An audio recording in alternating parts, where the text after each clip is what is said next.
नमस्कार दोस्तों, आपके अपने YouTube चैनल लखन माली में बहुत बहुत स्वागत। दोस्तों 12वीं क्लास के जो संस्कृत के स्टूडेंट हैं उनके लिए हमारा 5वां पार्ट स्टार्ट है। दोस्तों 5वें पार्ट में हमने पहला वीडियो अपलोड किया था जिसमें हमने आपको गुरु उपदेश जो पंचम पाठ है उसका पाठ परिचय बताया था। इसके अलावा कादम्बरी की हमने संक्षिप्त में कथा बताई थी दोस्तों, पूरी की पूरी। यदि वीडियो नहीं देखा है तो जरूर देखो और दोस्तों चैनल को सब्सक्राइब कर लो और बेल आइकन को भी प्रेस करो, जिससे सारी जानकारी आपको मिलेगी। इस पर पूरा कंप्लीट कोर्स करवाया जाएगा। ग्रामर की क्लास आपको बहुत जल्द मिलने वाली है, संस्कृत और अलंकार, इसके अलावा दोस्तों छंद अलंकार की भी क्लास आपको बहुत जल्द मिलेंगी और पाठ आपके चल ही रहे हैं। हमारा टारगेट है लगभग दिसंबर तक आपका कोर्स करवा देंगे दोस्तों कंप्लीट। दोस्तों साथ साथ में आपको पीडीएफ नोट्स भी हम तैयार कर रहे हैं, जैसे ही तैयार होंगे आपको उपलब्ध करवा दिए जाएंगे दोस्तों। चलिए दोस्तों, आज का हमारा सेकंड वीडियो है इसमें, तो हम पाठ स्टार्ट कर रहे हैं। इसमें गुरु उपदेश हमारा पाठ है, पंचम पाठ है। तो हमारे पाठ का नाम है गुरु उपदेश। तो मैं आपको थोड़ा सा बता देता हूं। इसमें आपको चित्र दिख रहा होगा, ये ठीक है। इस चित्र के अंदर आपको दो व्यक्ति दिख रहे हैं। तो यहां पर ये जो व्यक्ति है इधर वाले, ये तो है युवराज, यानी ये तो है युवराज। अब इसका नाम क्या है? चंद्रापीड़। क्या नाम है? चंद्रापीड़। ये तो है चंद्रापीड़ जी। और इनको जो उपदेश देने वाले हैं इनका नाम है शुकनाश। क्या नाम है? शुकनाश। अब देखो, आप खुद ही समझ गए होंगे भाई, शुकनाश जी चंद्रापीड़ को क्या दे रहे हैं? उपदेश। यानी शुकनाश जी चंद्रापीड़ को उपदेश दे रहे हैं और चंद्रापीड़ तारापीड़ का बेटा है और तारापीड़ जो है वो राजा है। तारापीड़ का मंत्री का नाम शुकनाश है। तो दोस्तों शुकनाश चंद्रापीड़ को, जो कि युवराज पद पर अभिषिक्त होने वाले हैं, उनका अभिषेक होने वाला है बहुत जल्द, उनको उपदेश दे रहे हैं। अब देखो यहां चित्र में आपको दिख गया होगा, इसीलिए इस पाठ का नाम शुकनाश उपदेश है। ठीक, गुण संधि करके शुकनाशोपदेश है, ऐसा इस पाठ का नामकरण होता है। अब चलिए पाठ स्टार्ट कर लेते हैं दोस्तों। कि दोस्तों पाठ को स्टार्ट करते हैं। सबसे पहले उच्चारण करके बता रहा हूं मैं। यहां देखिए लिखा हुआ है, एवं समतिक्रामत्सु दिवसेषु राजा चंद्रापीडस्य यौवराज्याभिषेकम चिकीर्षुः प्रतिहारानुपकरण भार संग्रहार्थमादिदेश समुपस्थित यौवराज्याभिषेकम चेतम कदाचित दर्शनार्थम आगतम आरूढ़ विनयम अपि विनीततरमिच्छन् कर्तुम शुकनासः सविस्तरमुवाच। बहुत सुंदर। अब देखिए यहां पर इसका मतलब समझाते हैं आपको। ये तो हमने शब्दों का उच्चारण किया है, अब इसमें मैं आपको इनके अर्थ बताता हूं जिससे आप खुद समझ जाओगी। दोस्तों यहां लिखा हुआ है एवं, तो एवं का मतलब होता है इस प्रकार से। एवं यानी बच्चों इस प्रकार से। उसके बाद में लिख रहा है समतिक्रामत्सु दिवसेषु। समतिक्रामत्सु दिवसेषु, तो इसका मतलब होता है कुछ समय बीत जाने पर, यानी कुछ दिवस बीत जाने पर, ऐसा हम कह सकते हैं। दिवस का मतलब दिन होते हैं और समतिक्रामत्सु का मतलब कुछ समय बीत जाने पर, ठीक है, या कुछ दिन बीत जाने पर। तो समतिक्रामत्सु दिवसेषु का अर्थ है बच्चों एक साथ कुछ समय या कुछ दिन बीत जाने पर। उसके बाद राजा चंद्रापीड़ से अर्थ हो गया राजा चंद्रापीड़ के या राजा चंद्रापीड़ का। आगे है यौवराज्याभिषेकम। यौवराज्याभिषेकम का मतलब होता है युवराज के पद पर अभिषेक या युवराज के अभिषेक, ऐसे भी हम कह सकते हैं। ठीक है, युवराज पद पर अभिषेक या युवराज के पद के लिए अभिषेक, यौवराज्याभिषेक। उसके बाद में है चिकीर्षुः। तो चिकीर्षु का मतलब होता है बच्चों करने की इच्छा वाला, यानी करने की इच्छा करने वाला जो होता है उसको कहेंगे चिकीर्षुः। तो चिकीर्षु का अर्थ क्या हुआ बच्चों? करने की इच्छा करने वाला। आगे लिख रहा है प्रतिहारानुपकरण।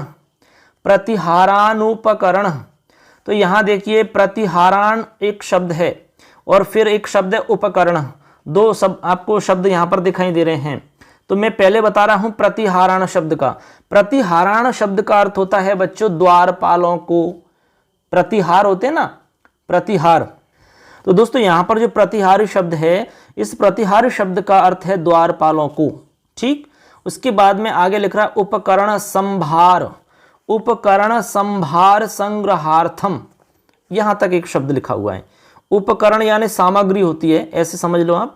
संभार संग्रहार्थम, तो इसका अर्थ होता है संभार संग्रहार्थम का यानी समूह को एकत्रित करने के लिए।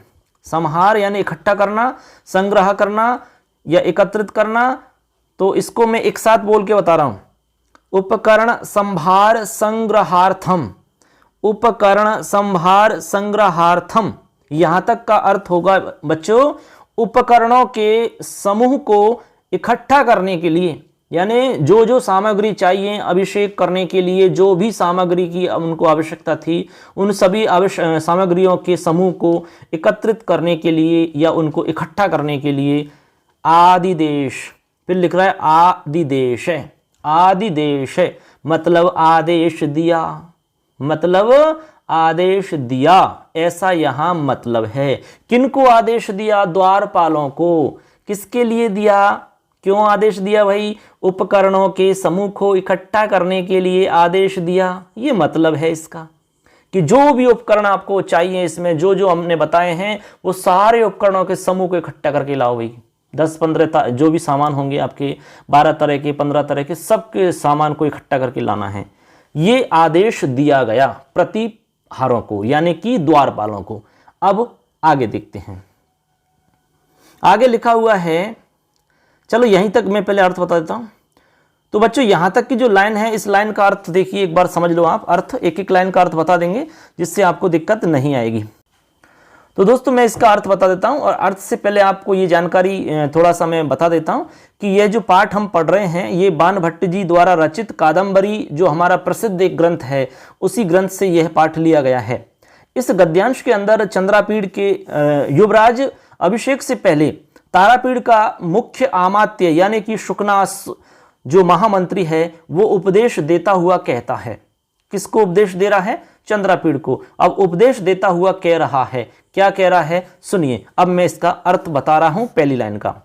एवं समतिक्रामत्सु, इस प्रकार कुछ समय बीत जाने पर चंद्रापीड़ के युवराज पद पर अभिषेक करने की इच्छा करने वाले राजा तारापीड़ ने द्वारपालों को सभी प्रकार के उपकरणों के समूह को इकट्ठा करने के लिए आदेश दिया। क्या किया? आदेश दिया। तो ये हमारी पहली लाइन पूरी हो गई।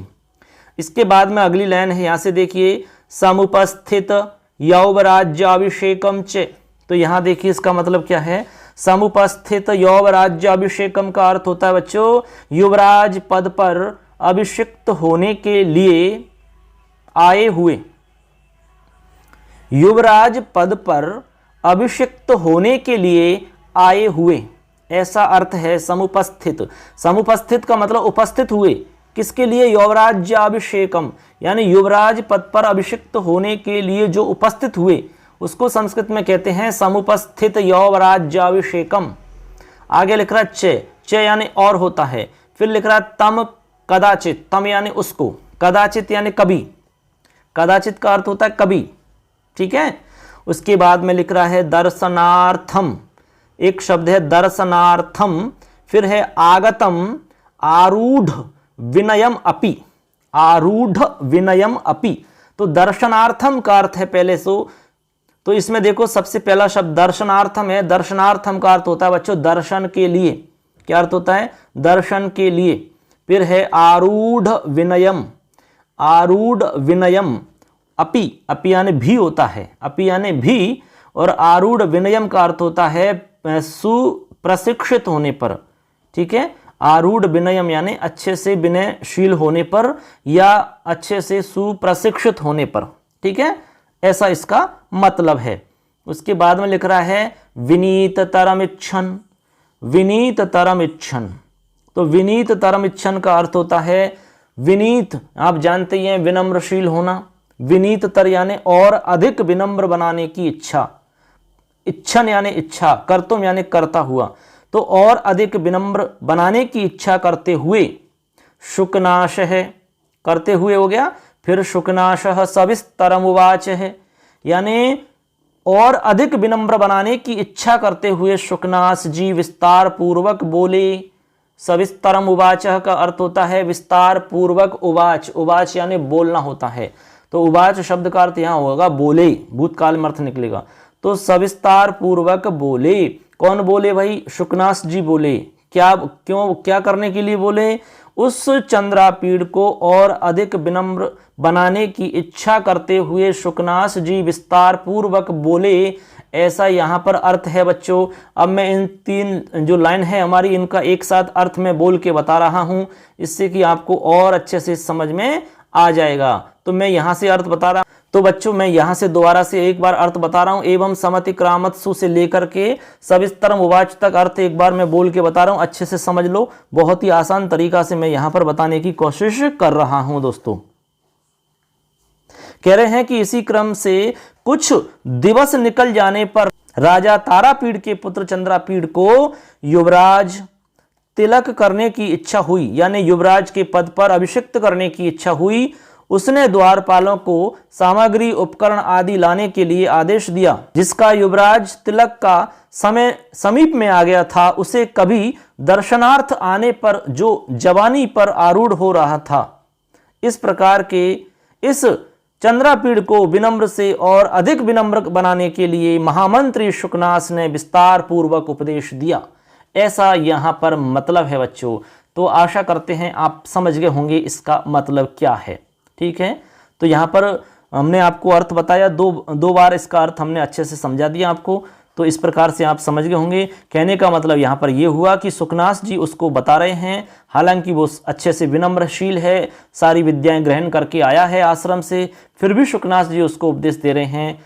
तो क्या दे रहे हैं उपदेश, चलिए आगे देखते हैं। अब देखिए बच्चों, यहाँ से स्टार्ट हो रहा है हमारा पैराग्राफ। देखिए यहाँ से हमारा गद्यांश है, गद्यांश को एक बार देखते हैं। गद्यांश को पढ़ते हैं। सबसे पहले तो कहते हैं कि तात चंद्रापीड़ विदित वेदितव्यस्याधीत सर्वशास्त्रस्य ते नाल्पमप्युपदेष्टव्यमस्ति, नाल्प्यम अपि उपदेष्टव्यमस्ति। एक साथ बोलोगे तो नाल्प्यमप्युपदिष्टमस्ति केवलं च निसर्गतः एवाति गहनं तमो यौवन प्रभवम् अपरिणामोपशमो दारुणो लक्ष्मी मदः अप्रबोधा घोरा च राज्य सुख सन्निपात निद्रा भवति इत्यतः विस्तरेण विधीयसे। यहाँ तक हमें समझना है। ठीक, पहले मैं एक एक शब्द को बोल के बताऊंगा, उसका अर्थ बताऊंगा। सबसे पहले लिखा हुआ तात चंद्रापीड़। तो तात चंद्रापीड़ का मतलब यहाँ पर कह रहे हैं कि हे तात चंद्रापीड़, ऐसा यहाँ पर अर्थ है इसका, हे तात चंद्रापीड़। आगे कह रहे हैं विदित वेदितव्यस्य। तो यहाँ पर एक शब्द है विदित वेदितव्यस्य, इसको मैं बता रहा हूँ। यहाँ देखिए विदित वेदितव्यस्य यहाँ तक लिखा हुआ है। इसका अर्थ है बच्चों कि विदित वेदितव्यस्य, यानी जानने योग्य विषय को आपने जान लिया है। कहने का मतलब है विदित वेदितव्यस्य का अर्थ हो गया कि जो समस्त राजनीति, व्यवहार नीति आदि जो जानने योग्य विषय हैं, उन सब को जान लिया है जिसने, उसके, ऐसा अर्थ निकलेगा इसका। आगे लिख रहा है देखिए अधीत सर्वशास्त्रस्य। अधीत सर्वशास्त्रस्य, तो अधीत सर्वशास्त्रस्य का अर्थ है बच्चों जिसने सम्यक रूप से सभी शास्त्रों का अध्ययन कर लिया है। जिसने सभी शास्त्रों का सम्यक रूप से अध्ययन कर लिया है, या सभी शास्त्र जिसने अच्छे से पढ़ लिए हैं, उसको हम कहेंगे अधीत सर्वशास्त्रस्य। ठीक है, तो अधीत कर लिए हैं जिसने सभी शास्त्र, उसके, ऐसा यहाँ अर्थ है। आगे लिखा हुआ है ते, यानी वे सब होते हैं, ते यानी वे। उसके बाद में है ने, अब वैसे टुकड़ा कर सकते हैं हम, नाल्पम, ने धन अल्पम उपदेष्टव्यम अस्ति, उपदेष्टव्यम अस्ति। तो नाल्प्यम उपदेष्टव्यम अस्ति का मतलब होता है ने अल्पम, ने अल्पम, अल्पम यानी कम, ने यानी नहीं, यानी बिल्कुल भी नहीं, ने अल्पम यानी बिल्कुल भी नहीं, थोड़ा भी नहीं, क्या नहीं, उपदेष्टव्यमस्ति, मतलब हुआ कि थोड़ा भी उपदेश देने योग्य नहीं है। मतलब उसने सभी शास्त्रों को जान लिया जो उसको जानने चाहिए, यानी जो उसको पढ़ना चाहिए वो सारा कुछ उसने पढ़ लिया। अब उसको बिल्कुल भी अलग से उपदेश देने की आवश्यकता नहीं है, अल्प मात्र भी उपदेश देने की आवश्यकता नहीं है। तो पहली लाइन का मैं अर्थ एक बार बताता हूं आपको समझा के, अभी तो हमने शब्दों को बताया है। तो अब देखो यहां पर बच्चों मैं आपको अर्थ बताता हूं तात है चंद्रापीड़ वाली पूरी लाइन का। यहां पर कह रहे हैं कि हे तात चंद्रापीड़, जानने योग्य को जानने वाले, सभी शास्त्रों का अध्ययन किए हुए तेरे लिए थोड़ा भी उपदेश देने योग्य नहीं है। अर्थात तुम्हारे द्वारा जानने योग्य सभी शास्त्रों का अध्ययन कर लिया गया है, तुम्हें बिल्कुल भी अर्थात थोड़ा भी उपदेश देने की आवश्यकता नहीं है, ऐसा कहा जा रहा है। फिर अगली लाइन में लिखा हुआ है केवलम च निसर्गतः एवाति गहनम तमो यौवन प्रभवम। अब यहां देखिए केवलम यानी केवल, च यानी और, निसर्गतः का अर्थ होता है स्वभाव से या स्वतः उत्पन्न होने वाला या स्वाभाविक। निसर्गतः का अर्थ होता है बच्चों स्वाभाविक या स्वतः उत्पन्न होने वाला, और केवलम यानी केवल, च यानी और, ठीक है। उसके बाद में है एवाति गहनम, एव यानी ही होता है, एवाति में एव लिखा हो तो एव का अर्थ ही, कहते हैं कि राम ही जाएगा तो एव यानी ही। उसके बाद में अति गहनम, अति गहनम का अर्थ होता है बच्चों बहुत ज्यादा घना, अत्यंत घना, उसको अति गहनम कहते हैं। फिर लिखा हुआ है तमो, तमो यानी अंधकार होता है, तमो लिख रहा ना तमो, इस तमो का अर्थ होता है अंधकार। और फिर लिख रहा है यौवन प्रभवम, यौवन प्रभवम। यौवन आप जानते ही हैं, युवा अवस्था को हम यौवन कहते हैं, जो कि जीवन में सिर्फ एक बार मिलती है। युवा अवस्था, सारी अवस्था एक बार मिलती है, लेकिन युवा अवस्था एक खास होती है, एक बहुत ही विशेष होती है, स्पेशल एज होती है। इसको हम गोल्डन एज, स्वर्णिम काल इसको हम कहते हैं दोस्तों, ठीक है, वसंत ऋतु इसको हम कहते हैं। तो कह रहे हैं कि यौवन प्रभवम, युवा अवस्था के प्रभाव से उत्पन्न होने वाला। प्रभव का अर्थ होता है बच्चों उत्पन्न होना, प्रभव यानी क्या होता है उत्पन्न होना। अब यौवन है तो युवा अवस्था से उत्पन्न होने वाला, ऐसा अर्थ निकलेगा इसका। तो आशा करते हैं ये लाइन आपको समझ में आ रही होगी, ठीक है।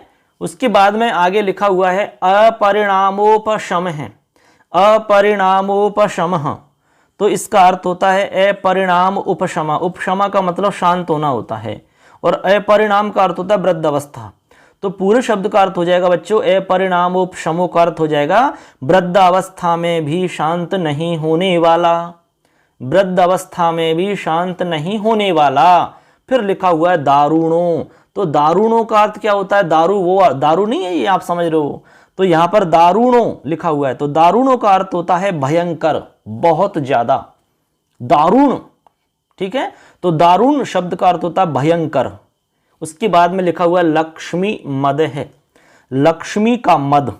अब लक्ष्मी का यहां अर्थ है धन संपत्ति आदि, समझ गए बात को। तो अर्थ हो गया धन संपत्ति आदि का अहंकार, घमंड, ठीक है, ऐसा अर्थ है। अब मैं पूरी लाइन का अर्थ बता रहा हूं, केवलम निसर्गता यहां से लेकर के आगे तक सुनो।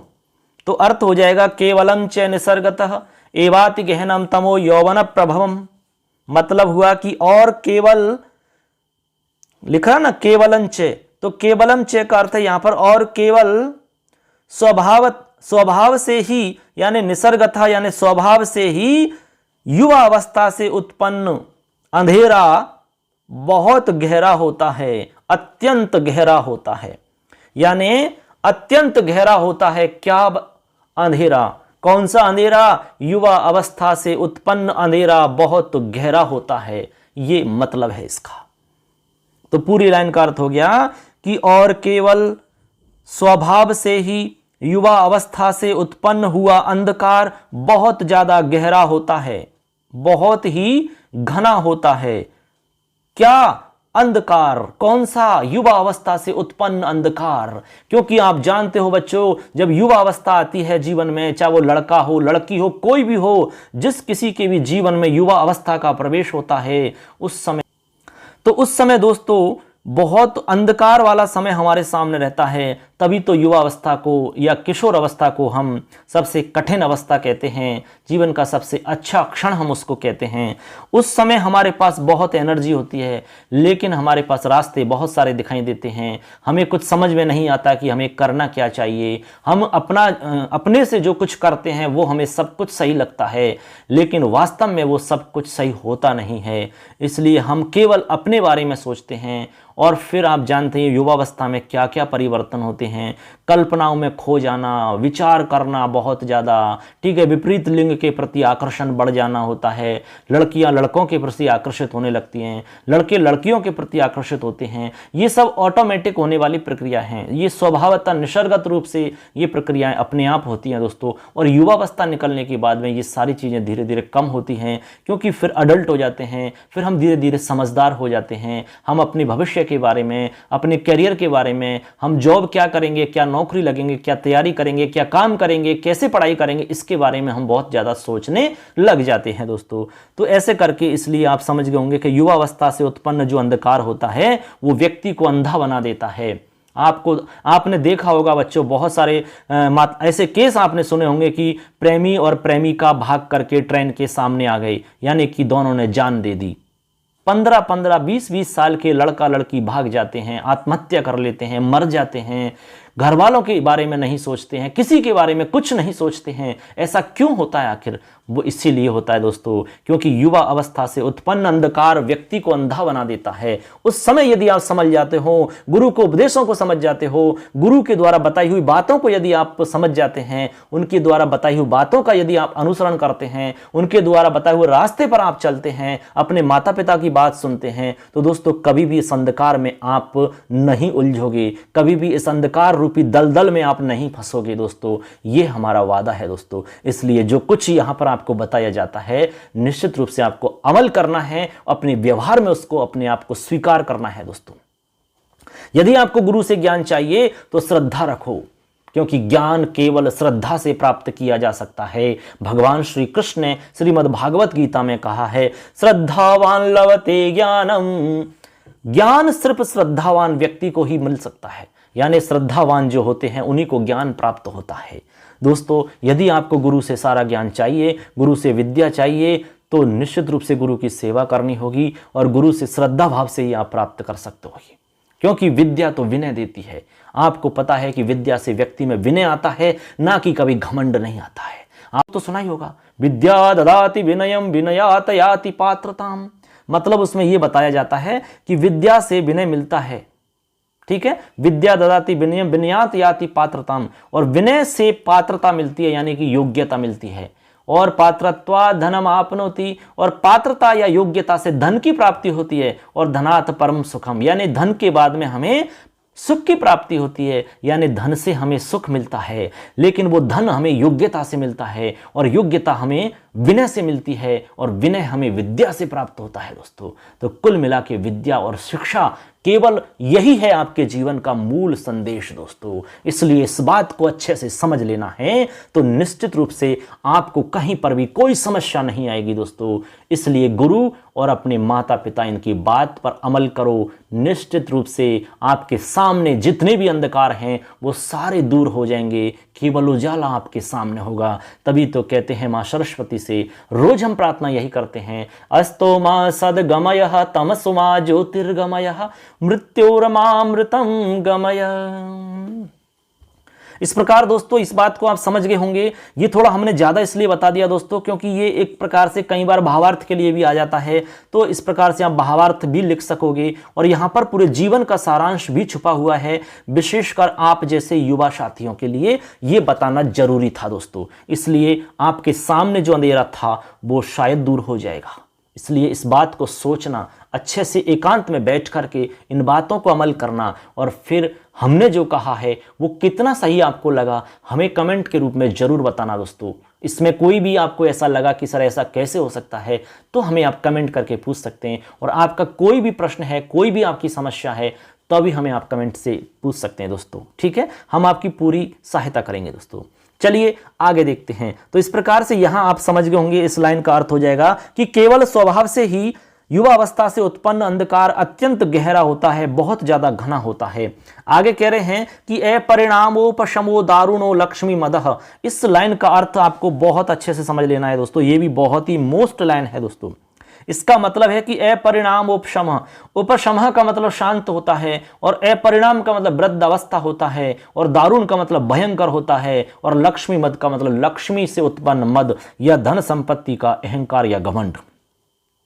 अब इसका मतलब समझ लो, इसका मतलब क्या निकला। इसका मतलब है दोस्तों कि कठोर लक्ष्मी का मद अर्थात भयंकर लक्ष्मी का मद बुढ़ापे में भी शांत नहीं होने वाला होता है। यानी कि जो लक्ष्मी का मद होता है वो इतना भयंकर होता है कि वो वृद्धावस्था में भी शांत नहीं होता है। वृद्धावस्था के अंदर या फिर आप बुढ़ापे में चले गए फिर भी वो शांत नहीं होता है। दोस्तों आपको पता है दोस्तों, कोई व्यक्ति 90 साल का हो गया, 95 साल का हो गया, 100 साल का वृद्ध हो गया, बिल्कुल जर्जर हो गया, कुछ नहीं चाहिए उसको, फिर भी यदि उस व्यक्ति को बिल्कुल मरने की स्थिति में जा रहा है, फिर भी उस व्यक्ति को आप नोटों की गड्डी दिखा दो, 2-2 हजार के नोटों की गड्डी दिखा दो, आप उस व्यक्ति में जान आ जाएगी, एक उस स्फूर्ति आ जाएगी, उसमें एक जोश आ जाएगा। क्यों? यही तो है लक्ष्मी का कमाल दोस्तों। इस पैसे को देख करके हर कोई व्यक्ति नाचने लगता है दोस्तों। जिस प्रकार तभी तो कहा जा रहा है कि लक्ष्मी का मद इतना खतरनाक होता है, इतना भयंकर होता है कि ये वृद्धावस्था के अंदर भी शांत नहीं होता है। दुनिया में कोई व्यक्ति ऐसा नहीं मिलता जो लक्ष्मी से ये कहे कि बस मेरे पास अब आवश्यकता नहीं है, मुझे नहीं चाहिए, बस करो, अब मुझे नहीं चाहिए। कोई नहीं कहता, इच्छाएं पूरी होती नहीं है, संतोष है ही नहीं लोगों को, और जहां संतोष नहीं है वहां सुख की कल्पना करना व्यर्थ है। इसीलिए कहते हैं संतोषी परम सुखी। संतोषी व्यक्ति ही सुख का अनुभव कर सकता है दोस्तों, अन्यथा कदापि सुख की कल्पना करना व्यर्थ की बात है। तो ठीक है दोस्तों, ये बात आपको समझ में आ गई होगी। अब आगे सुनिए, आगे क्या बता रहे हैं। तो यहां तक की लाइनों का आपको अर्थ समझ में आ गया होगा। अपरिणामोपशमो दारुणो लक्ष्मी मदः। लक्ष्मी का मद इतना भयंकर होता है कि वृद्ध अवस्था में भी शांत नहीं होने वाला होता है। आगे कह रहे हैं अप्रबोधा घोराचे। अप्रबोधा और घोराचे, घोर यानी वही बहुत ज्यादा गहन होता है, ठीक है, बहुत ज्यादा गहरा या गहन, और अप्रबोधा का मतलब होता है जो मतलब जागरण नहीं हो, जिसमें अप्रबोध नहीं या जागरण की स्थिति नहीं हो, जिसमें हम चेत ही नहीं करें। कई बार हम ऐसा सो जाते हैं, बहुत गहरी नींद में सो जाते हैं, कहते हैं कि घोड़े बेच के सो जाना, यानी इतनी गहरी नींद के कोई कितना भी जगाता रहे ना तब भी हमें कुछ पता ही नहीं चलता है। तो ऐसा इसके बारे में भी यहाँ ऐसा ही कह रहे हैं कुछ। अप्रबोधा यानी जागरण जहां नहीं होता है, च यानी और, घोरा यानी बहुत ज्यादा गहना या गहरा। तो यहाँ दो शब्द हैं, दोनों का अर्थ समझ में आ गया होगा। अप्रबोधा का मतलब जागरण जहां नहीं हो, और घोरा यानी बहुत अधिक गहन, और च यानी और, राज्य सुख सन्निपात निद्रा। तो यहां पर निद्रा की बात है बच्चों। निद्रा कैसी? राज्य सुख सन्निपात निद्रा, यानी कि राज्यत्व सुख अनुभव रूपी निद्रा। यानी राज्य का जब सुख का अनुभव होता है, यानी आप राजा बन जाओगे, उसके बाद में जो सुख का अनुभव होगा, उस अनुभव से उत्पन्न जो निद्रा होगी, उस निद्रा की बात है, उसको कहा जा रहा है राज्य सुख सन्निपात निद्रा। यानी राज्य के सुख से जो मतलब राज्य के सुख, बहुत सारे जो सुख होंगे, उस सुख से उत्पन्न जो निद्रा होगी, भवती यानी होती है, उसके बारे में कह रहे हैं। इत्यतः यानी इस प्रकार से यहां, इत्यतः यानी इस प्रकार से यहां, या इसलिए कह सकते हैं। फिर लिख रहा है विस्तरेण अभिधीयसे। अब विस्तरेण का मतलब यहां पर होता है विस्तार पूर्वक या विस्तार से, और अभिधीयसे का अर्थ होता है बच्चों कहा जा रहा है। अब इसका अर्थ हो गया इत्यतः विस्तरेण अभिधीयसे, इस प्रकार विस्तार से कहा जा रहा है, इस प्रकार विस्तार से कहा जा रहा है। अब मैं अप्रबोधा घोराच इस वाली लाइन का पूरे का अर्थ बता रहा हूं, अच्छे से समझ लीजिए बच्चों।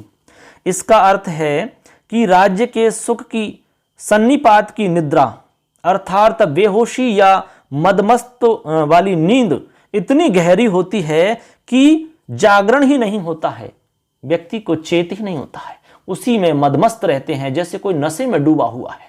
बस नशे में जो व्यक्ति रहता है वो बिल्कुल अर्धचेतन अवस्था सी में रहता है, बिल्कुल ऐसा लगता है कि नींदों में चल रहा है। बस वो वाली स्थिति हो जाती है जब बहुत ज्यादा घमंड किसी व्यक्ति को हो जाता है।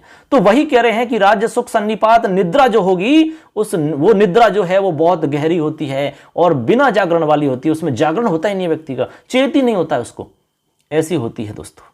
तो इस प्रकार यहां पर विस्तार पूर्वक कहा जा रहा है। तो हम समझते हैं कि ये आपको सारी लाइनें समझ में आ गई होंगी अच्छे से। दोस्तों 2-3 लाइन आपको और बताएंगे, बस आज के लिए इतना ही बहुत होगा हमारे हिसाब से। तो चलिए 2-3 लाइन और बता देते हैं आपको। ये जो लाइन है अगली वाली बहुत मोस्ट लाइन है दोस्तों, बहुत ही मोस्ट।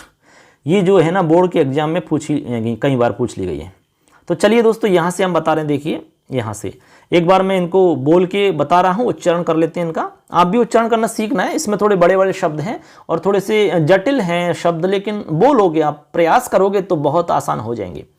लिखा हुआ है गर्वेश्वरत्वम अभिनव यौवनत्वम, 2 शब्द हैं, एक तो है गर्वेश्वरत्वम, दूसरा शब्द है अभिनव यौवनत्वम। क्या है? अभिनव यौवनत्वम। फिर है अप्रतिम रूपत्वम, तीसरा शब्द। फिर है अमानुष शक्ति त्वंचेति, अमानुष शक्ति त्वंचेति। यहां पर 4 शब्दों के नाम लिए हमने। फिर लिखा हुआ है महतीयम खलवनर्थ परंपरा, खलवनर्थ परंपरा। आगे लिख रहा है यौवनारंभे च प्रायः शास्त्र जल प्रक्षालन निर्मलापि कालुष्यमुपयाति बुद्धि ही नाशयति च पुरुषमत्या संगो विषयेषु। ठीक, अब इनका अर्थ देखो एक बार क्या है, उसके बाद में हम इनका मतलब और अर्थ समझेंगे पूरी लाइन का। सबसे पहले लिख रहा है गर्वेश्वरत्वम। तो पहला जो शब्द है आपका, उसका मतलब समझो। इसमें 4 चीज बताइए बच्चों, ठीक है। तो देखिए पहला है गर्वेश्वरत्वम। गर्वेश्वरत्वम का मतलब है जो गर्भ से ही ऐश्वर्यशाली हो, मतलब जन्म से ही जो धनवान होता है, बहुत पैसे वाला होता है, किसी तरह की उसके पास कोई कमी नहीं होती है, उसको कहते हैं ऐश्वर्यशाली होना। और वो भी जन्म से, यानी गर्भ से ही ऐश्वर्यशाली होना। जिस व्यक्ति ने उस घर में जन्म लिया है जहां पर बहुत पैसा है, धन संपत्ति, गाड़ी मोटर सब कुछ है उनके पास, तब कहेंगे कि बहुत अच्छा ऐश्वर्यशाली व्यक्ति है। तो हमने इसमें कहा कि गर्वेश्वरत्वम एक चीज, जन्म से ही ऐश्वर्यशाली होना। दूसरी बात है इसमें अभिनव यौवनत्वम। अभिनव का अर्थ होता है नवीन या नया, और यौवनत्वम का मतलब युवावस्था, यानी नई नई जवानी या नई जवानी या नई युवावस्था। समझ गए बात को? यानी नई युवावस्था। जैसे आप मान लो लड़का या लड़की कोई भी हैं, लगभग 17-18 साल की जो एज होती है उनकी, वो युवावस्था की एज होती है। समझ गए बात को? जवानी की एज होती है वो। अब जवानी की जो एज होती है, यहीं पर सबसे ज्यादा अपराध होने की संभावना होती है। कुछ भी हो सकता है यहां पर।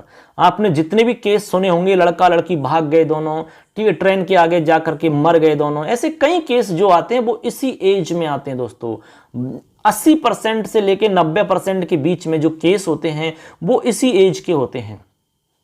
यदि आप इस एज में समझ जाते हो और सही रास्ते का चयन कर लेते हो, अपने गुरु के द्वारा बताई हुई बात को मान लेते हो, अपने माता पिताओं के द्वारा बताई हुई सीख को समझ लेते हो, तो दोस्तों आपको कोई तकलीफ नहीं होगी और आप बहुत अच्छे से अपने जीवन में कुछ भी कर सकोगे दोस्तों।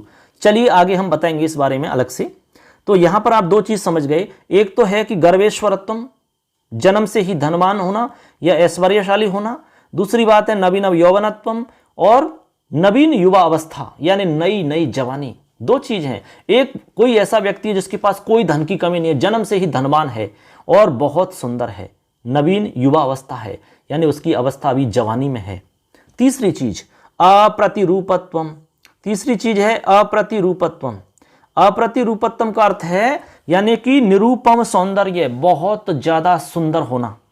निरूपम सौंदर्यम अप्रतिरूपत्वम, यानी बहुत ज्यादा सुंदर होना।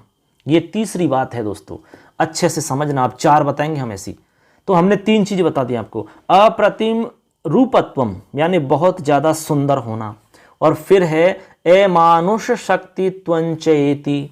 अमानुष शक्ति, अमानुष शक्ति का मतलब होता है देवी शक्ति से युक्त होना, अर्थात किसी प्रकार की उसके पास कोई कमी नहीं होना, यानी कि मानवेतर शारीरिक शक्ति ये सब उसके पास हैं, तो उसके लिए हम कहेंगे अमानुष शक्ति वाला है। तो दैवी शक्ति से युक्त होना या फिर मानव से इतर जो शारीरिक शक्ति हैं वो उसके पास हैं, तो उसको हम कहेंगे अमानुष शक्ति। तो ऐसे करके हमने 4 शब्दों की यहाँ पर चर्चा करी है। पहला है गर्वेश्वरत्वम, यानी जन्म से ही धनवान होना या जन्म से ही ऐश्वर्यशाली होना। दूसरा हमने बताया अभिनव यौवनत्वम, यानी कि नई जवानी का होना, नई जवानी का होना। देखो नई जवानी में अच्छे अच्छे लोग फिसल जाते हैं, और एक बार फिसल गए तो गाड़ी पटरी से उतर गई ना, तो फिर ये मानकर चलो कि गाड़ी दोबारा पटरी पे आने में बहुत मुश्किल होता है। इसलिए आप कहीं भी भटक सकते हो दोस्तों, इसलिए यहाँ समझ जाना है आपको।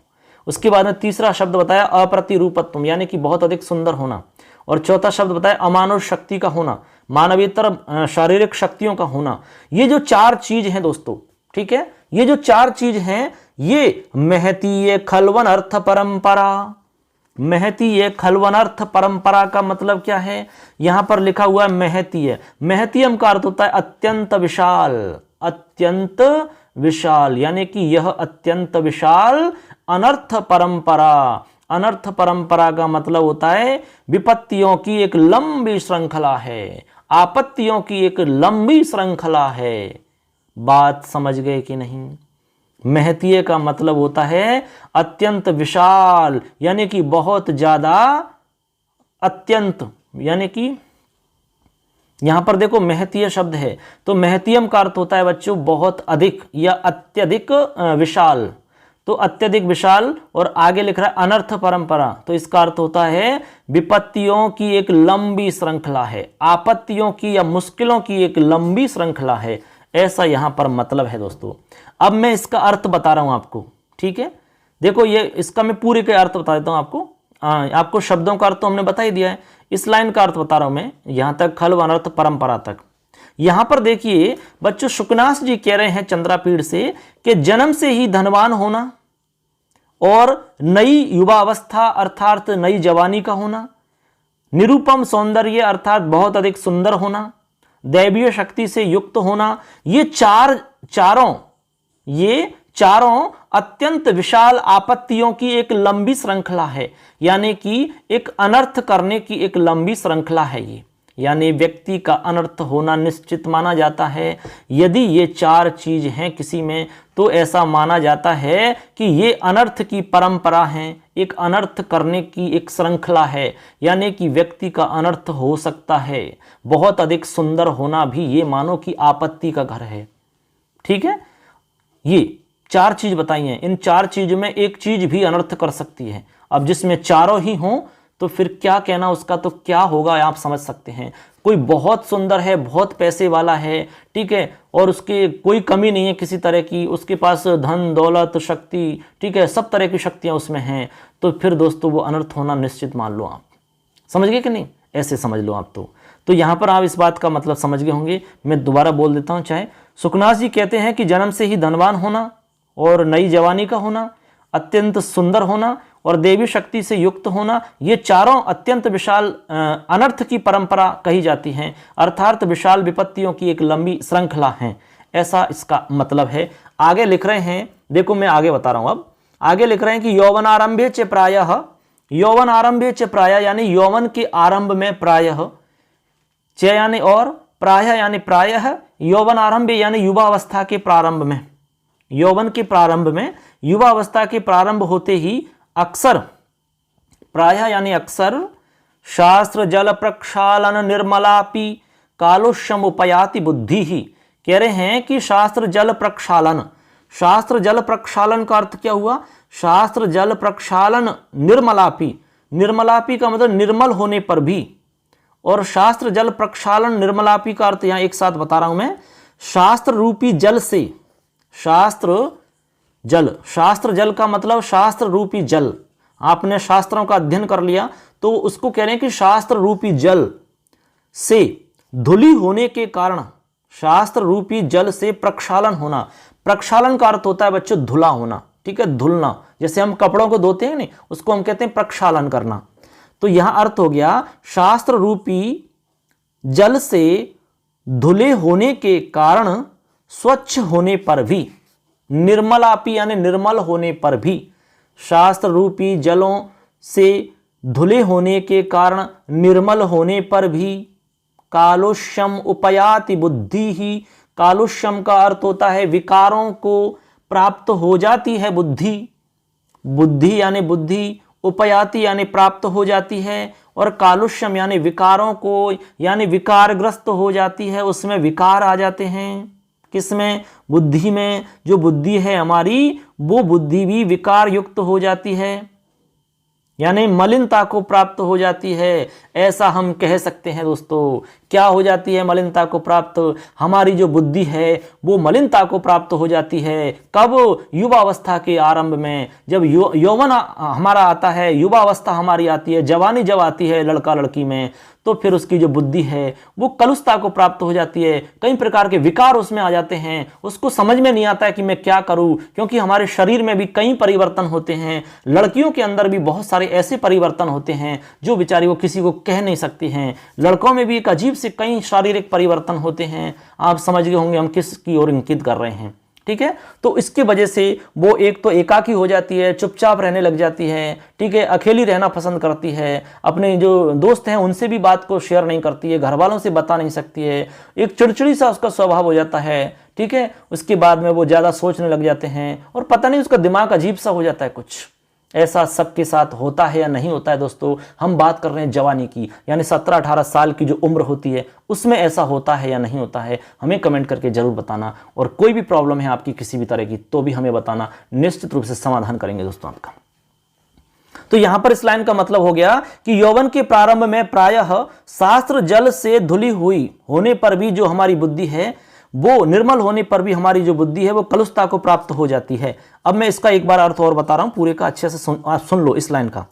तो इस लाइन का अर्थ हो जाएगा बच्चों, यहां देखिए, जवानी के आरंभ में संभवतः शास्त्रों के ज्ञान रूपी जल से परिमार्जित निर्मल बुद्धि भी, यानी परिमार्जित निर्मल बुद्धि भी अत्यंत मलिनता को प्राप्त हो जाती है, यानी विकारों से ग्रस्त हो जाती है। उसमें भी कहीं ना कहीं विकार आ जाते हैं।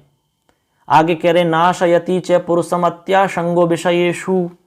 नाशयति का मतलब नाश होना या नष्ट कर देती है। नाशयति का मतलब नष्ट कर देती है। च यानी और, पुरुषमत्या संगः विषयेषु। विषयेषु का मतलब होता है यहां सांसारिक विषय। ठीक है, और पुरुषमत्यासंगः, अत्याशंगा का मतलब आसक्ति होना। क्या होना? आसक्ति होना। और पुरुष का मतलब मनुष्य को या पुरुष को, ऐसा अर्थ है इसका। अब इसका मैं पूरी लाइन का अर्थ बता रहा हूं। विषयेषु का मतलब आप समझ गए, सांसारिक विषय, भोग विलास आदि। और अत्यासंग या संघ का अर्थ यहां आसक्ति से है, और पुरुष का मतलब यहां पुरुष या मनुष्य हम कह सकते हैं। अब देखो इसका अर्थ क्या निकल के आएगा वो समझो आप। कह रहे हैं कि इंद्रियों के विषय में अधिक लगाव जो है वो मानव को नष्ट कर देता है। विषय का मतलब इंद्रिय मान लो यहां पर। इंद्रियों अर्थात विषयों में अधिक लगाव जो होता है वो मानव को नष्ट कर देता है। अत्यधिक आसक्ति जो होती है वो मानव को नष्ट कर देती है। या फिर आप ऐसे समझ सकते हो दोस्तों कि सांसारिक भोग विलासों में या पदार्थों में अत्यधिक आसक्ति जो होती है वो मनुष्य को नष्ट कर देती है। इसलिए जो सांसारिक भोग विलास पदार्थ हैं उनमें बहुत ज़्यादा आसक्ति या लगाव नहीं होना चाहिए, क्योंकि ये बहुत ज़्यादा लगाव या आसक्ति जो होती है ये मनुष्य को नष्ट कर देती है। यही इस लाइन का अर्थ है। ये बात शुकनास जी चंद्रापीड़ को समझा रहे हैं उपदेश देते हुए। तो ऐसे करके दोस्तों यहाँ पर हमने आपको ये बताया सारा कुछ। तो आशा करते हैं कि ये सारी बात आपको समझ में आ रही होंगी। तो आज के इस वीडियो में इतना ही बहुत रहेगा। इसके बाद में अगला जो हमारा पार्ट होगा दोस्तों उसमें हम आपको यहाँ से बताएंगे भवादृशा एव भवन्ति भाजनान्युपदेशानाम, यहाँ से आपको हम बताएंगे। तो ऐसे करके लगभग 2 वीडियो और आपके बनेंगे, उसमें आपका पाठ पूरा हो जाएगा। बहुत ही ज्ञानवर्धक पाठ है दोस्तों, जीवन का सारांश छुपा हुआ है आपका यहाँ पर, इसलिए जरूर देखना है, अच्छे से सुनना है, पूरा वीडियो देखना है, कहीं पर भी काटना नहीं है दोस्तों। और चैनल को सब्सक्राइब जरूर करना दोस्तों, और जो घंटी का निशान है बगल में उसको भी दबाना है, जिससे कि सारी वीडियो आपको मिलती रहेंगी समय समय पर दोस्तों। अब देखिए ये आज का पाठ हमारा। तो जरूर बताना दोस्तों आज का हमारा वीडियो कैसा लगा और इसमें क्या खास लगा, आपको क्या जानकारी आपको मिली। कोई भी सवाल है आपका तो हमें जरूर बताना है और अच्छे से तैयारी करते रहो दोस्तों, सारा कोर्स आपका कंप्लीट करवाया जाएगा। तो जयतु भारतम, जयतु संस्कृतम। धन्यवाद दोस्तों, आप सुन रहे हैं मैं आप सबका दोस्त लखनलाल माली। धन्यवाद दोस्तों, मिलेंगे नेक्स्ट वीडियो में।